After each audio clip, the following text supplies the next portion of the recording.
युवकाचा खून झालाय का? एका युवकाचा प्लास्टिक व मंडपच्या कपड्यात गुंडाळून नाल्याच्या पाईपात आढळलाय मृतदेह। नवापूर तालुक्यातील जामट्यावड शिवारात शेतात एका फरशीचे नाल्याच्या पाईपात मृतदेह दिसून आल्याने खळबळ उडाली होती। पोलीस सूत्रांकडून मिळालेल्या माहितीनुसार 11 जून मंगळवारी सकाळच्या सुमारास जामट्यावड शिवारातील नाल्याच्या पाईपात काही कुत्रे लचके तोडत असल्याचे शेतकऱ्यांना दिसून आलेत। याची माहिती तात्काळ पोलिसांना देण्यात आली होती। नाल्याच्या जवळ जाऊन बघितल्यास एका युवकाचा मृतदेह दिसून आल्याने खळबळ उडाली होती।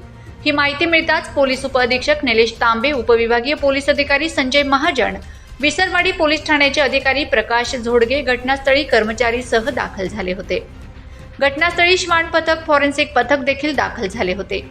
मृतदेहाची तपासणी केली असता युवकाच्या खिशातील पाकिटात राकेश रमेल समाल, राहणार उधना असे ओळखपत्र, आधार कार्ड मिळून आले आहे।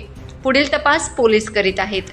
नाल्यात मृतदेह आढळल्याची माहिती पसरताच घटनास्थळी नागरिकांनी एकच मोठी गर्दी केली होती।